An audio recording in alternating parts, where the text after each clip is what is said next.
প্রতিবন্ধী, শারীরিক মানসিক প্রতিবন্ধী, ডিসেবল, তাদের জন্য আমরা 25% ভাড়া কম রাখি। একটি করে কোচ আমরা নারীদের জন্য রিজার্ভ করে ছাড়ছি।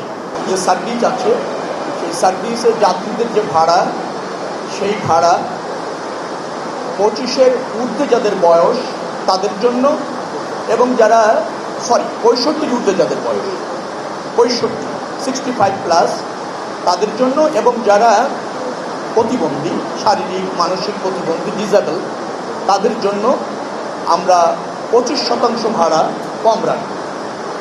এমআরটি 96 অর্থাৎ যেটা মেট্রো রেল চালু আছে সেখানে, এবং বাংলাদেশ রেলওয়ের যত রেল চলছে সেই জায়গায় আন্তনগরে আমরা এটা কার্যকর করতে সক্ষম হলাম আজকে, এবং সেটার আনুষ্ঠানিকভাবে আজকের থেকে ভাড়া 25% কম নেওয়া হবে 65 ঊর্ধ্ব যারা সিনিয়র সিটিজেন তাদের ক্ষেত্রে, এবং যারা শারীরিকভাবে মানসিকভাবে একটু অনগ্রসর, ডিসেবল, তাদের ক্ষেত্রে।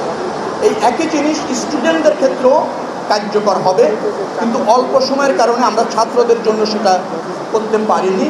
তাদের আইডেন্টি কার্ডটা কীভাবে ফাইন্ড আউট হবে, কীভাবে ইউনিফাইড হবে, সেটা চিহ্নিত করার জন্য আরেকটু সময় লাগছে। ওটা হয়তো আমরা ঈদের পরে ছাত্রদের জন্য একই প্রক্রিয়া এবং একই কনসেশন বল থাকে। আরেকটি কথা আপনাদের বলি যে কালকে রাত 12:30টার সময় মাননীয় প্রধানমন্ত্রী আমাকে ফোন করেছেন। তিনি বললেন যে আমাদের এই ঈদের যাত্রার সময় নারীদের জন্য প্রত্যেকটা ট্রেনে একটা কোচ শুধুমাত্র নারীদের জন্য রিজার্ভ করা যায় কিনা, কারণ প্রচুর রাশ হয়। এই রাশের সময় আমাদের নারী মা বোনেরা যখন আন্তনগর ট্রেনে যাতায়াত করেন, তো তাদের এই ভিড়ে বেশ সমস্যার মধ্যে পড়তে হয়। তো সেটি বিবেচনা করে গতকালকে রাত্রে প্রধানমন্ত্রী ফোন করেন।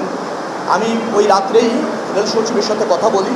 রেল সচিব ভোর থেকে কাজ করেন এ ব্যাপারে কী করা যায়, কারণ কিছু সমস্যাও আছে। টিকিটগুলি সোল্ড আউট হয়ে গিয়েছে, প্রত্যেকটা কোচের এবং রেলের টিকিট সোল্ড আউট। তো সোল্ড আউট টিকিটের মধ্যে একটা কোচ রিজার্ভ করা বেশ কঠিন। তো তার মধ্যে দিয়ে আমরা নতুন দুটি কোচ, একটা হচ্ছে আজকের থেকে কার্যকর হচ্ছে, সেটা হচ্ছে সোনার বাংলা ঢাকা চট্টগ্রামে, আরেকটি হচ্ছে জয়ন্তিকা ঢাকা সিলেট। এই দুটি আন্তনগর ট্রেনে একটি করে কোচ আমরা নারীদের জন্য রিজার্ভ করে ছাড়ছি।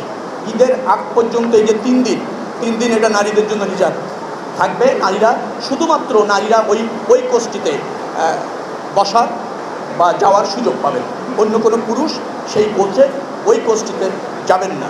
তো প্রধানমন্ত্রীর নির্দেশ পাওয়ার সাথে সাথে আজকের মধ্যে আমরা সেটা কার্যকর করতে সক্ষম হয়েছি।